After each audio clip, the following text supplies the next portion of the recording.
My brother grabs the karaoke mic with both hands, like he's about to propose, and the whole rooftop goes quiet, because everyone can tell he's drunk enough to think he's charming. The neon sign behind him buzzes. Glasses clink. Someone whistles. He points at me, standing by the high top with my untouched drink, and he smiles like he's doing me a favor. "And a special shout-out," he says, voice booming through the speakers, "to my sister, who's, you know." He taps his temple and makes a face. A little unstable. He laughs. "Don't worry.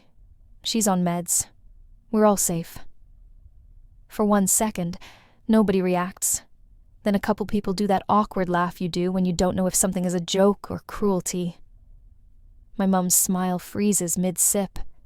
My dad turns his head like he didn't hear it. My aunt's eyes go wide. And my brother, Dylan, keeps going, riding the silence like it's applause. "I told my date," he says, gesturing to the woman next to him, "that if she sees my sister having a moment, just ignore it. She gets dramatic." He leans into the mic like he's sharing gossip. "She loves attention." The woman beside him doesn't laugh. She doesn't even blink. She's in a black dress, hair pinned back, calm in a way that makes the air around her feel colder. She looks at me, really looks, and then she turns to Dylan and says, very clearly, "Can I have the microphone?"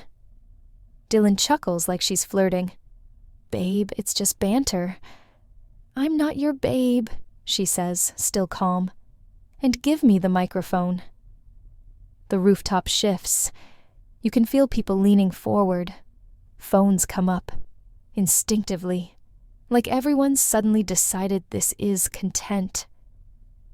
Dylan hesitates, eyes darting to my parents, then to the crowd, then back to her like he's trying to figure out how to control this without looking like the villain. He loosens his grip, and she takes the mic from him with one smooth movement, like she's done it 1,000 times. "My name is Dr. Naomi Chen," she says, and her voice is steady through the speakers, not loud, just unshakable. "I'm a psychiatrist." That one word hits the crowd like a dropped plate. Someone actually gasps. Dylan's face flashes, confusion, then panic, because he realizes the setup he thought he created is now a trap he walked into. Naomi doesn't look at me again. She looks straight at him. "I want to be careful," she continues, and she's speaking like she's in a room where words matter. "I can't diagnose anyone in a social setting, and I'm not going to label people for entertainment." Dylan exhales like he thinks he's safe. Then she tilts her head slightly. "But I can say, as a professional and as a human being, that using someone's mental health as a punchline, publicly, while you present yourself as the stable one, is a classic pattern I see in people with high narcissistic traits." The rooftop goes silent in a different way now.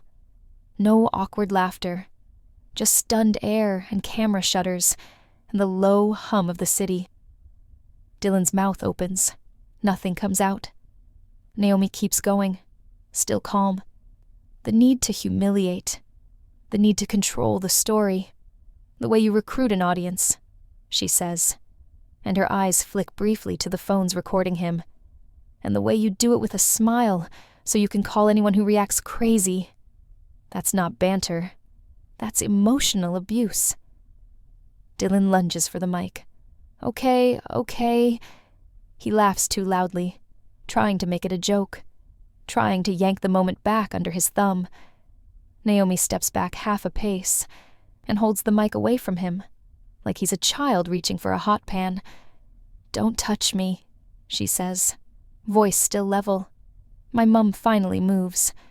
"Dylan, stop," she snaps, but it's weak, like she's trying to correct a dog in front of guests without admitting it bites.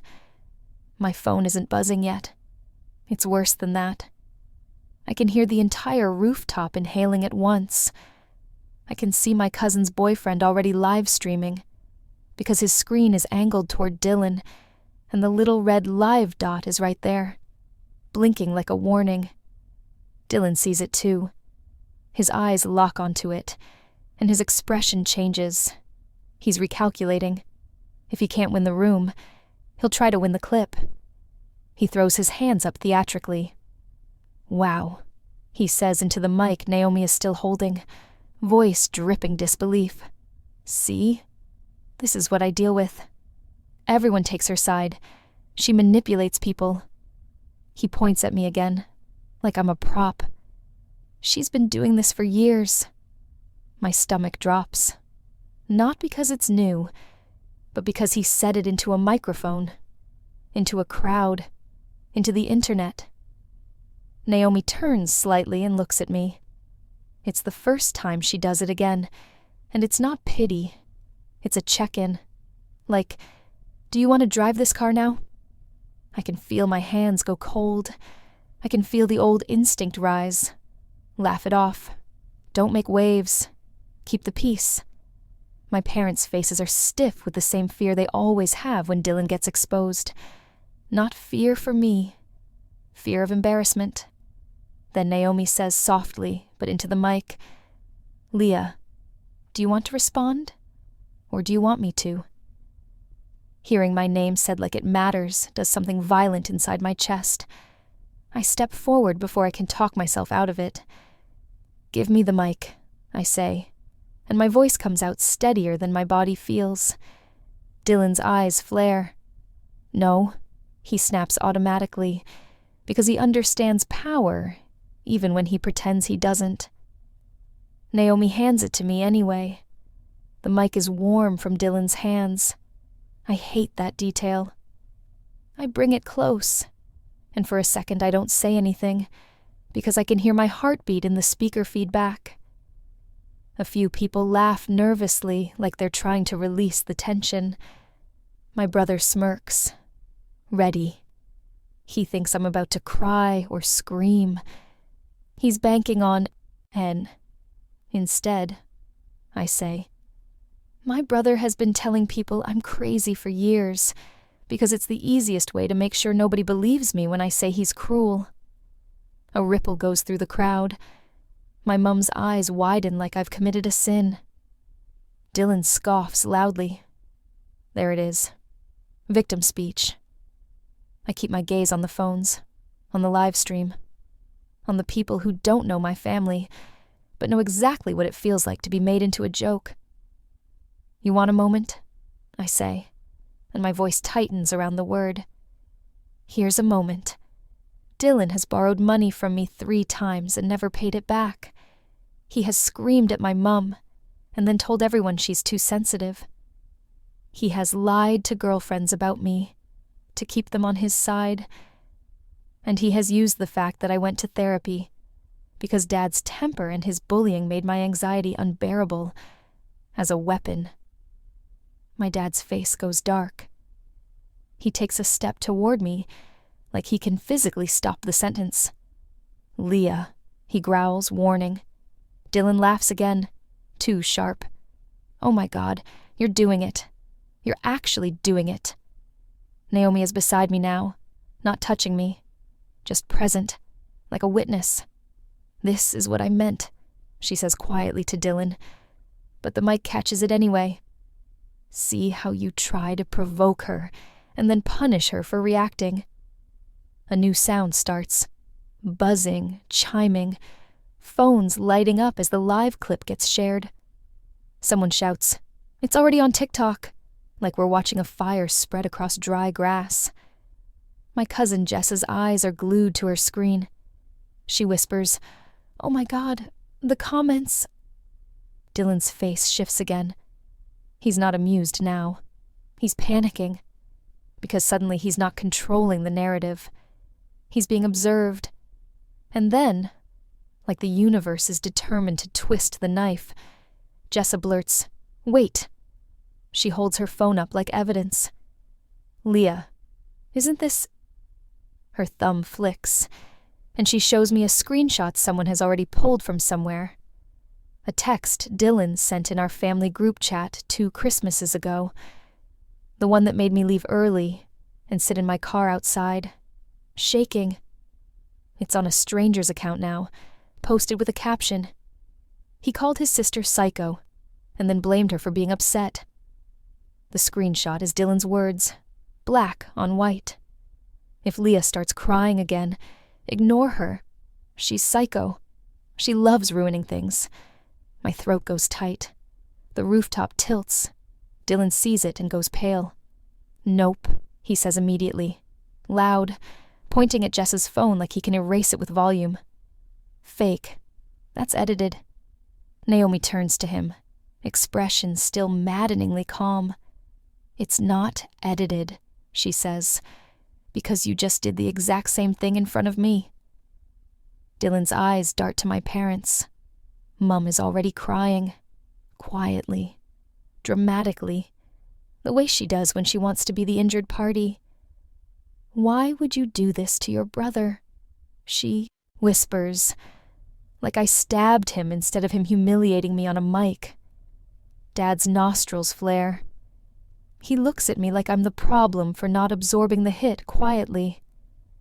And I realize, standing there with the mic, that the clip isn't just exposing Dylan. It's exposing the whole system that made him confident enough to do that. So I make my bold move. Not a scream. Not a slap. Something cleaner. I hold the mic up and I say, if anyone here is wondering why I've been distant from my family, it's because this is what it costs to be close to them. Then I turn to the event coordinator, because this is my cousin's engagement party, not Dylan's stage. And I say, I'm leaving. I don't want this to ruin your night. I hand the mic back, and I don't look at Dylan when he sputters. You can't just, like I'm breaking rules. As I step away, Naomi follows me, and Dylan reaches for her arm, like he can anchor her back into his version of the story. Naomi, he says, voice suddenly sweet, pleading, come on, don't listen to her. Naomi stops and turns her head slowly, like she's turning toward a noise she's decided not to tolerate. Dylan, she says, measured, you brought me here because you wanted an audience. Now you have one. Sit in it. My phone finally starts buzzing when I reach the elevator. Not one call. A flood. My mum, my dad, my aunt, my brother. Over and over, like missed calls can force time backward. The family group chat explodes with messages. Delete it. Call your mother. You're embarrassing us. This is private. Why would you let that woman say that about him? And then Dylan, in all caps, you ruin everything. The elevator doors slide open and I step in with Naomi. The city air suddenly replaced by carpeted silence. My hands are shaking now that I'm not being watched. Naomi glances at me and says softly, I'm sorry he did that. I swallow hard. I'm not used to anyone seeing it in real time, I admit, voice cracking slightly. Naomi nods once, like she understands exactly. They count on it being invisible, she says. The elevator dings.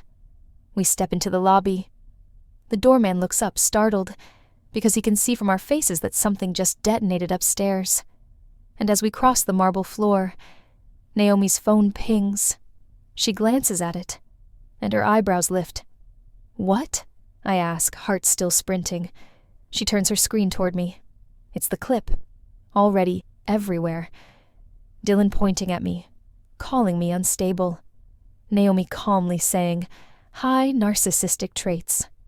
My voice coming through the mic like a knife. The caption someone slapped on it. Brother called sister crazy in public. Psychiatrist date did not play. It has more views than I can process. Comments are flying. Some are supportive. Some are nasty. But the main thing is, it's out. It's out in a way Dylan can't privately gaslight. And I know what's coming next because I've lived this cycle. The rewrite. The damage control.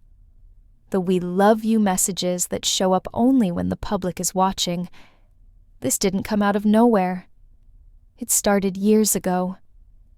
Dylan has always been the kind of person who needs someone else to be too much, so he can be reasonable.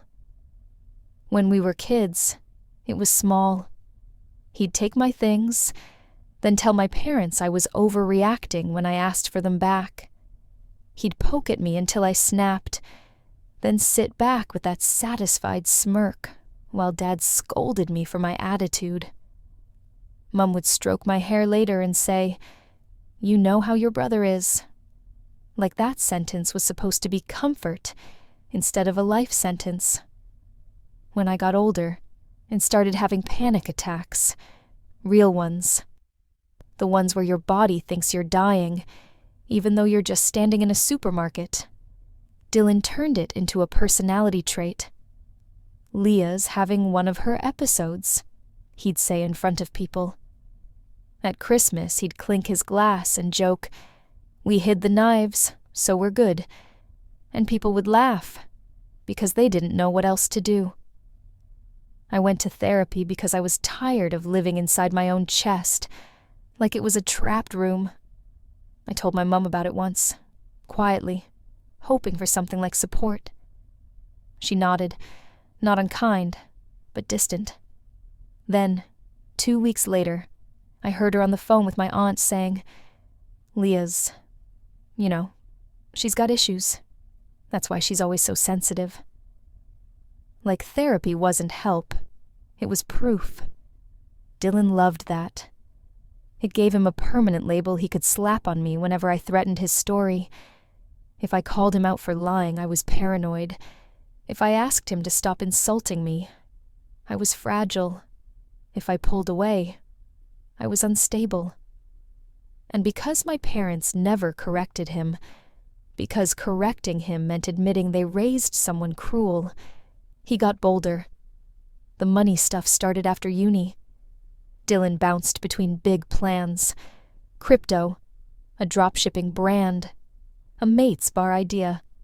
He'd ask my parents for help, drain them, then turn to me when they were tapped out. The first time, he came to my apartment with a sad face and said he just needed a short-term loan. "You're the responsible one," he said, flattering me like it was love. I gave him the money. He didn't pay it back.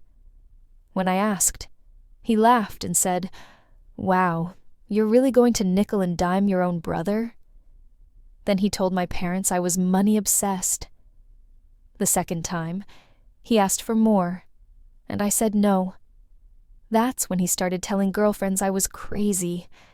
I didn't find out until one of them, sweet, shy, clearly nervous, pulled me aside at a family BBQ and whispered, "Are you okay? Dylan says you struggle with stuff." The way she said stuff made my face burn. I realized he'd been feeding her a story, so she'd interpret anything I did as confirmation. It worked. I became the problem in rooms I hadn't even entered yet. I tried the calm approach. I tried talking to my parents. I said, "He's using my mental health against me." Mum would sigh and say, "You know he jokes." Dad would say, "Don't give him a reaction." Like I could simply stop being hurt, and it would stop being cruelty. Like the responsibility was always on me to manage his behavior. So I did the only thing that gave me any oxygen. I distanced myself. I stopped coming to every dinner. I stopped answering calls at midnight. I stopped lending money. I started building a life that didn't require their approval. It wasn't dramatic. It was quiet. And it made Dylan furious because quiet boundaries are harder to paint as crazy. You can't point at someone calmly leaving and say they're unhinged without looking ridiculous, unless you do it loudly enough, often enough, in front of the right audience. Which brings us to tonight. When I got the invite to Jessa's engagement party, I almost didn't go. Jessa's one of the few cousins who has always been kind in a way that doesn't come with strings. I didn't want my absence to become another Leah is unstable narrative. So I showed up, I smiled, I brought a gift, I stayed near the edges. I didn't even speak to Dylan much. I thought, maybe for one night, he'll leave me alone. Then Dylan arrived with Naomi on his arm like a trophy. He was extra animated, too loud, too glossy, telling everyone about his new relationship and how she was a doctor, like it was a status upgrade. He kept glancing at me, like he was building up to something. I felt it in my stomach. I just didn't know what form it would take. I should have known it would be public. Dylan doesn't just want to hurt you. He wants witnesses. He wants you trapped in the version of the story he told first. But here's what Dylan didn't account for. Naomi wasn't impressed by his performance. She wasn't charmed by his jokes. She wasn't flattered by being used. And she recognized the pattern immediately, because she spent her life watching people do it in therapy rooms. Except Dylan was doing it with a mic and neon behind him. After the clip went viral, the rewrites started within minutes. My mum left me a voicemail that was pure wounded drama. "How could you let that woman attack your brother?" she sobbed. "People are going to think we're monsters." Not, "Are you okay?" Not, "I'm sorry he humiliated you." Just, "People will judge us." Dad texted me, short and furious, "Call me now." When I didn't, he sent, "You think you're smart. You just destroyed your brother." Like Dylan was a vase I knocked over, not a grown man who chose to smash something on stage. Dylan messaged me from 3 different numbers because I had him blocked. The first was rage. "You ruined my life." The second was bargaining, "Delete it and I'll apologize." The third was the most honest one. "Why did you have to do it in front of everyone?" That last line made me laugh out loud in my empty kitchen. Not because it was funny, because it was Dylan's entire worldview in one sentence. The cruelty is fine, as long as it's private enough that he doesn't face consequences. Naomi texted me once. Just once. "I'm here if you need a statement as a witness. I won't engage publicly unless you ask. No savior speech, no drama, just steadiness." By morning, my aunties were split. Half of them were furious at me for airing dirty laundry. Half of them were quietly messaging me things like, "I'm sorry," and "He's always been like that," as if admitting it privately makes up for enabling it publicly.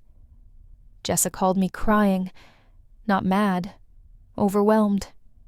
"He hijacked my engagement party," she said, "and now everyone's acting like you did." I told her, "I'm sorry," and meant it, because I hate that Dylan always poisons rooms that aren't his. Jessa sniffed and said, "I'm also kind of glad someone finally said it." 2 days later, the consequences got real. Not internet drag real. Real world real. Dylan's boss, who had been at the party for about 20 minutes before leaving early, called him in.